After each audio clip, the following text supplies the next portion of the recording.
The first call came in at 1:18 a.m. I remember the time exactly because I had just checked the clock, hoping my shift was closer to ending.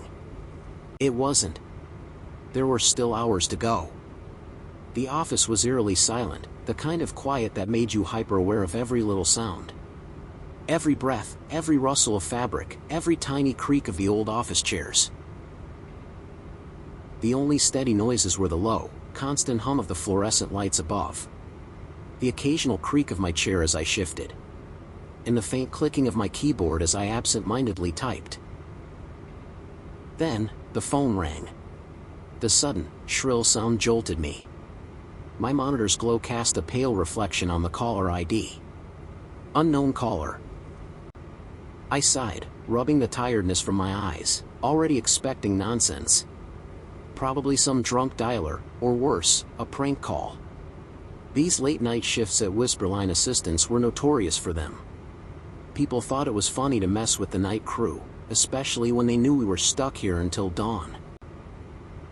I adjusted my headset, cleared my throat and pressed the answer button. "Thank you for calling Whisperline Assistance. How can I assist you?" Silence. But not complete silence though. There was something. A presence on the line. I could hear them breathing. Slow, deliberate, controlled. The kind of breathing that wasn't casual, but measured. I frowned. Hello? More breathing. No words. I glanced at the screen. The call timer was still running. Someone was there. Someone who wasn't speaking. Someone was on the line, only listening. If you can hear me, I think you might have a bad connection," I said. Then, a faint sound crackled through the headset. But it wasn't static. It wasn't words either. It wasn't background noise. It was something else entirely. It was a breath, deep and ragged, shuddering. And then, something wet. A horrible, gurgling noise, like someone trying to suck in air through shredded lungs. The kind of sound a person makes when they're choking on their own blood. That made my stomach tighten with instinctual dread. And then, the line went dead. A shiver ran down my spine, but I shook my head, forcing a small laugh. "Nice try, buddy," I muttered under my breath, rolling my shoulders to shake off the unease. Probably some kid trying to mess with the night crew. Teenagers did that sometimes, called in just to creep people out. I had no idea I had just broken a rule. A few minutes later, I stretched, rubbing my eyes. The hours between midnight and morning always messed with my head. The world outside was black and empty, and in here, under the artificial glow of computer screens, time felt like it wasn't moving at all. The office was eerily empty, the rows of empty desks around me didn't help. Everyone else was either on break or working remotely, leaving me in a ghost town of softly humming monitors. Then, the lights flickered. Once. A sharp buzz. Then again. I blinked and looked up at the ceiling. The fluorescent tubes overhead shuddered, casting strange, jagged shadows across the walls before settling again. I smirked, shaking my head. Guess maintenance forgot to change the bulbs. The flickering stopped. The office was still, again. I sighed and turned back to my screen, trying to refocus. But something felt off. I couldn't put my finger on it, but the air felt heavier. Thicker. As if the room itself had inhaled and was holding its breath. The words felt hollow even as I spoke them. Something about the flickering had been off. Not random, like a loose wire, but controlled. Deliberate.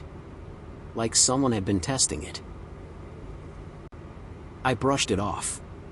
Just fatigue. Just the mind playing tricks after too many late nights in an empty office. I didn't take it seriously. I should have. I should have paid attention. I should have recognized the warning. I should have done something about it. I should have left right then and there. But I didn't. And now, I've seen something I was never supposed to see. I settled back into my routine. At 1:30 a.m., I was at my desk, almost getting bored and sleepy. The glow of the screen made my eyes heavy, the monotony of the shift wearing me down. I had just leaned back in my chair, stretching my arms behind my head, when I heard my name. A whisper. Soft. Right behind me. Mark. My breath caught in my throat. Every hair on my body stood on end. The voice had been so close, like someone was leaning right next to my ear. I spun around so fast my chair nearly tipped over. Nothing. Just empty desks. Silent computers. The dim glow of the exit sign flickering slightly in the distance. I swallowed hard, my pulse pounding in my ears. It must have been my imagination. A trick of exhaustion. That had to be it. Maybe I had dozed off for a second, and my mind had twisted a random sound into something else. Or maybe, the security guard, playing a joke. But that didn't make sense. The voice had been so close. Right behind me. I took a deep breath, forcing my hands to steady. Mark. Get it together. I shook off the unease and turned back to my desk. Then, it came again. Mark, why won't you look at me? My stomach clenched painfully. It wasn't just a whisper this time. It was familiar. It was my sister's voice. My blood ran cold. That was impossible. She had been dead for 8 years. A chill wrapped around me, like the air itself had thickened. Then, I felt it. A breath on my ear. A cold, slow exhale. My body locked up, every muscle frozen in terror. I couldn't move. I knew, without a doubt, that something was right there. And then, pure instinct took over. I bolted from my chair, nearly tripping over my own feet as I sprinted across the office. I didn't stop until I reached the break room, slamming the door behind me, my chest rising and falling with ragged, panicked gasps. For a few seconds, I just stood there, my back pressed against the door, trying to convince myself I wasn't losing my mind. Then, my eyes landed on something new. Something that hadn't been there before. A paper. Taped to the fridge. The word at the top stood out in thick, bold letters. Rules. My hands trembled as I ripped it from the fridge. The paper felt brittle under my fingers, like it had been there far longer than it should have. The ink was slightly smudged, the letters uneven in some places, as if written by a shaking hand. The edges were yellowed, curling inward as if the paper itself was trying to hide what was written on it. A thick knot formed in my stomach before I even read the first line. Rule number 1. If a call comes in with no sound, do not speak first. Wait until they hang up. A chill ran down my spine. My grip on the paper tightened. I had spoken first. I forced my eyes downward, scanning the next rule. Rule number 2. If the lights flicker, put your head down and count to 10. Do not look up until it stops. If the lights flicker after 2:50 a.m., follow rule number 8. I swallowed hard. I hadn't counted. I had looked right at them. My breath came faster now, my fingers feeling damp as I kept reading. Rule number 3. If you hear someone whisper your name, do not respond. Even if they sound familiar. My vision blurred. I had responded. Twice. A drop of sweat slid down my temple. My hands shook as I struggled to hold the paper steady. I forced myself to keep going. Maybe, just maybe, I could still get through the night. Rule number 4. Every night at exactly 2:13 a.m., place your headset on the desk and close your eyes for 1 full minute. Rule number 5. If you hear typing from an empty cubicle, do not acknowledge it. Do not investigate. Rule number 6. Never, under any circumstances, look at the security cameras between 3:33 a.m. and 3:35 a.m. Rule number 7. If you see someone standing at the far end of the office, do not react. Do not interact. Rule number 8. If you see someone or something weird trying to get closer to you or sitting beside you, do not react. Do not react at all. My fingers gripped the paper so tightly it crumpled slightly. My body went completely numb. At the very bottom of the page, something else was written in bold, larger than the rest of the text. A special warning. If you break a rule once, it will escalate. If you break a rule twice, you won't make it to your next shift. I felt lightheaded. I had broken 3. I had no room for a second mistake. With shaky fingers, I pulled my phone from my pocket. My hands were slick with sweat, but I managed to set 2 alarms. One for 2:13 a.m., one for 3:33 a.m. I didn't know what would happen at those times, but I wasn't taking chances. Then, something else hit me, something stupid, maybe even irrational, but it made my skin prickle all the same. There were 8 rules. 8. That number had always been unlucky for me. I remembered being 8 years old when my childhood dog ran away. I had needed 8 stitches after slipping on ice in high school. The last digits of my ex-girlfriend's phone number? All 8s. She had cheated on me with my best friend, whose birthday, of course, was August 8th. 8 had followed me my whole life, and not once had it ever brought me anything good. Now, here it was again. 8 rules. 8 ways to die. I took a deep breath, shaking off the paranoia. I had to be rational. I had to finish this shift. If I let my own mind spiral, I'd make even more mistakes, and I couldn't afford that.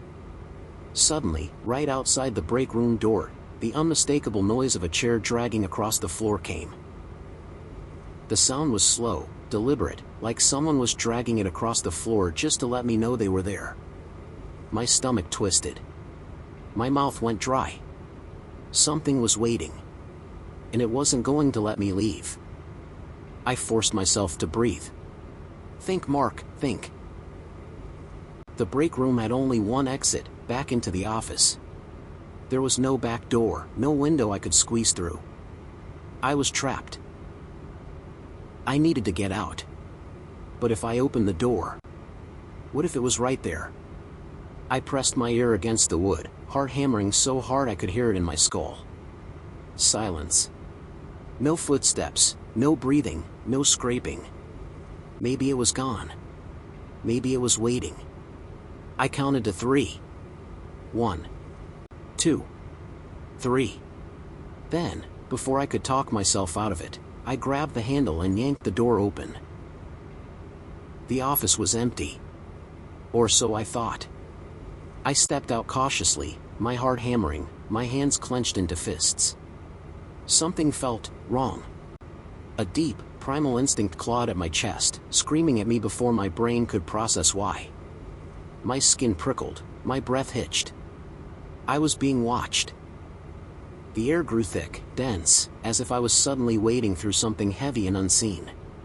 The space around me felt different, not just cold, but wrong, like it had been tainted by something unnatural. Then, I saw it. At the far end of the room, tucked in the shadows where the dim overhead lights barely reached, something stood. Silent. Watching. A shape too tall, too motionless. My stomach lurched. My mouth went dry. My fingers curled into fists at my sides. Rule number 7. If you see someone standing at the far end of the office, do not react. Do not interact. I wanted to run. My muscles coiled, every instinct screaming at me to bolt for the exit.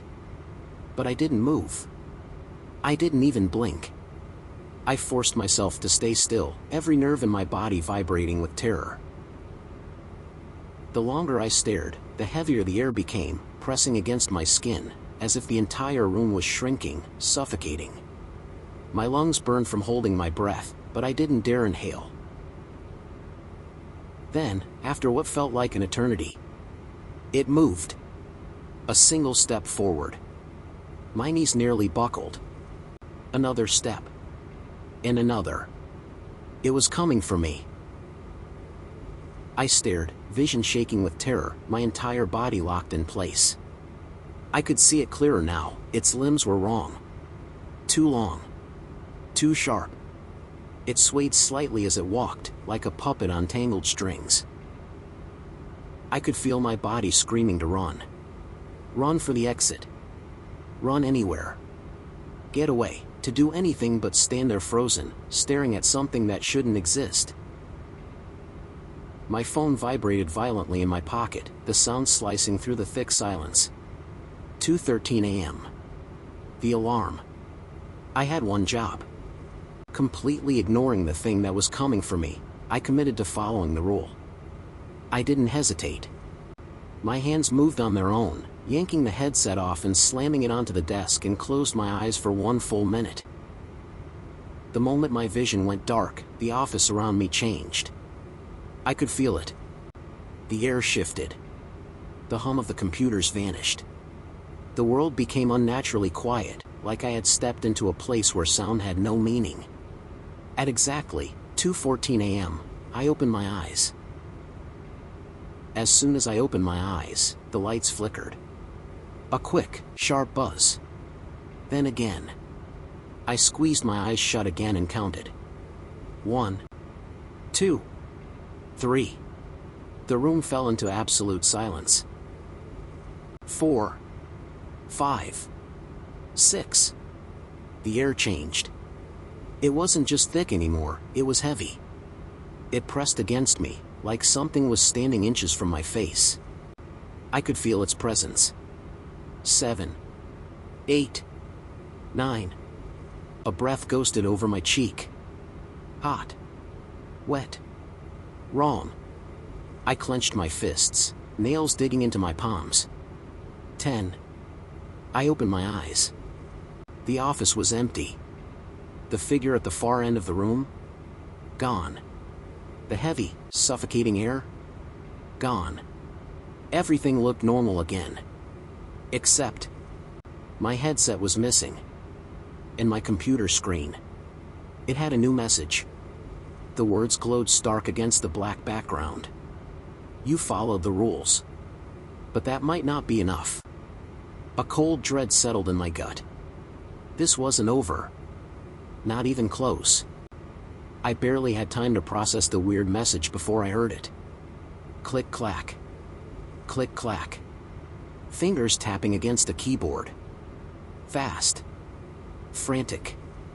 Like someone typing in a rush, slamming their fingers down with a kind of desperate urgency. I froze. The sound wasn't coming from my desk.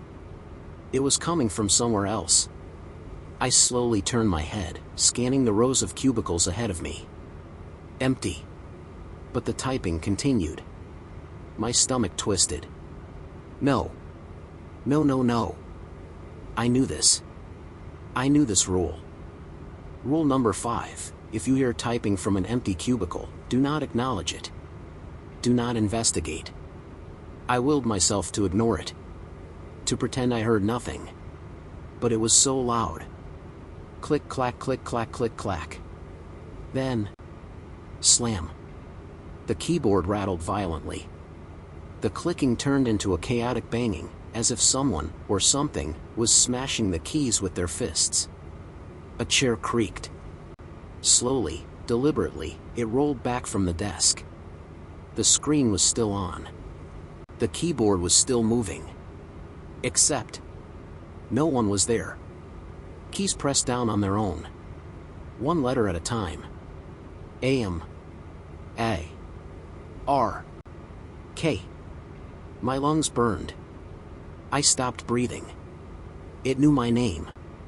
I did not move. I did not breathe. The keys kept pressing even as my hands curled into fists. Then, the keyboard launched off the desk, smashing into the monitor with a sickening crack. Keys rained onto the floor, scattering like broken teeth. I snapped my gaze away. I kept looking away. I kept staring at my own screen. The sounds dragged on, long enough that my body started to shake. I didn't blink. I didn't react. I didn't even flinch when the last key clattered onto the linoleum. Then, silence. I waited. Counted in my head. 10 seconds. 20. Still silence. My shoulders slumped as the tension in my muscles started to loosen. I leaned back in the chair, exhaustion settling in. My head tilted back, almost automatically, just to ease the tension in my neck.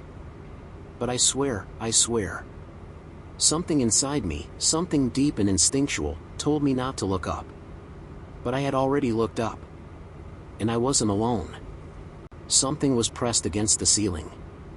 A body, a shape, its back flattened against the tiles, arms and legs splayed like a dead spider. My chest seized. Its head snapped toward me. I couldn't even scream. A blinding flash seared through my vision. I flinched, my breath catching. And when my eyes adjusted, it was gone. I stood there, my whole body locked in place, heart hammering so violently I thought it might burst. The room was normal again. Empty. But then, something wet landed on my shoulder. Thick. Warm. Sticky. I reached up with trembling fingers. My skin came away red. My stomach turned. Was it blood? My throat clenched around the rising scream. I swallowed it down, biting hard on the inside of my cheek. Somewhere deep inside me, I knew. I had made a mistake. The lights flickered again. Not a quick buzz. Not the usual faulty bulb. A rhythm.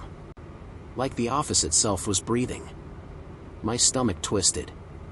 I glanced at the clock on my screen. 2:53 a.m.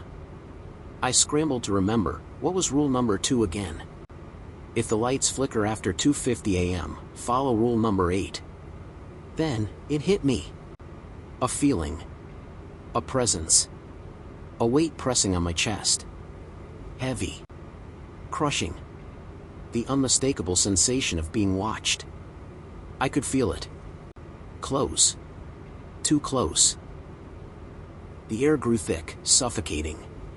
My stomach twisted, nausea clawing its way up my throat. I forced myself to stare at my screen, fingers digging into my thighs to keep them from shaking. Don't look. Don't react. I knew the rule. I knew if I looked, I was dead. But then, something moved. Not beside me. Not in front of me. In the reflection of my monitor. A shape. Long limbs shifting in the dark, moving with an unnatural slowness, just outside the glow of my screen. It was coming closer. I felt the chair beneath me tremble. The desk creaked slightly as if someone, was pressing against it. The rules said not to react. Not to look away. But it was coming closer. And then, it knelt beside me. Close. Too close. Close enough that I could hear it breathing. Close enough to touch. A clicking sound, low and sharp, came from its throat. It didn't move. It just waited. I felt it then, something cold, sharp, barely there. Like the tip of a blade tracing along my jawline. I clenched my hands under the desk. I didn't move. I didn't react. I didn't flinch. I forced my breathing to stay even, my eyes locked on the screen in front of me. Then, the pressure disappeared. I kept staring forward. Seconds stretched into eternity. The weight lifted. The air around me shifted. And eventually, it left.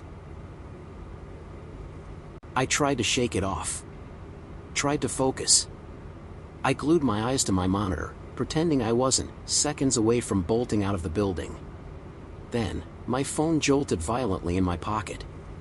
3:33 a.m. My fingers clenched around the fabric of my shirt. I knew what this meant. I wasn't supposed to look at the security cameras. Not between 3:33 and 3:35 a.m.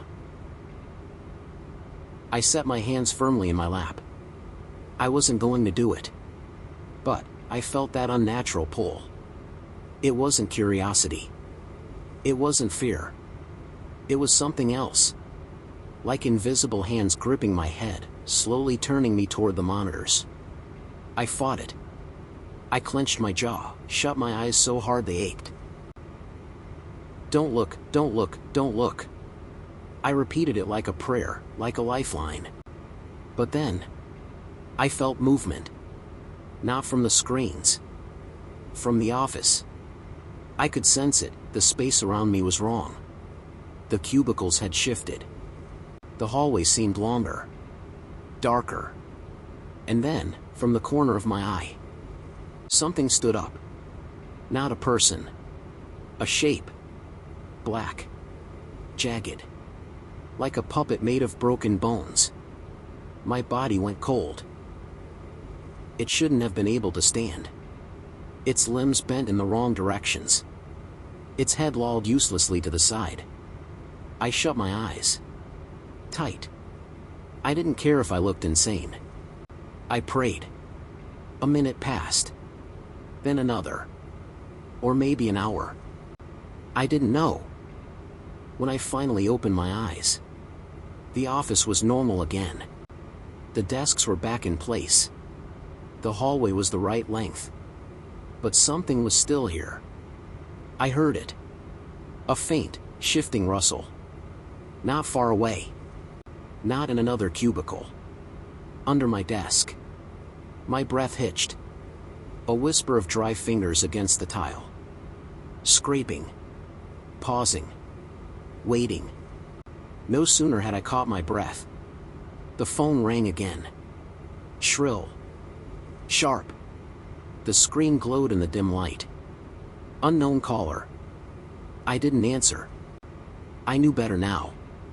But the voice came through anyway. A low, gravelly sound, like someone scraping a blade against stone. You broke the rules, Mark. My breath caught in my throat. The lights flickered. I didn't mean to look. I didn't. But my head snapped up. And this time, there was no ceiling. Just a void. Black. Endless. Hungry. The office wasn't there anymore. Only emptiness. And then, I fell. I woke up in my car. The first thing I saw was the clock on the dashboard. 7 a.m. I stared at it, my mind sluggish, my body heavy, like I had been running for hours. Or fighting. Or dying. I had no memory of leaving the office. No memory of getting into my car. But my uniform. Soaked. Like I had been sweating. Or worse. I swallowed, my throat dry and sore. My hands trembled as I reached for the door handle. I needed air. I needed to see. I stumbled out, legs weak, shaking. I turned back to the building. But there was nothing there. Just an empty lot. No doors. No windows. Like it had never been there. Like none of it had ever existed. A shiver ran down my spine. I pulled out my phone, frantic. No call history. No work emails. Nothing. Like I had never worked there. Like it had erased itself from my life. But then, I saw it. Sitting on my dashboard. My old headset. I stared at it, dread curling in my stomach. And beside it, a note. Scrawled in jagged, uneven letters. See you tonight.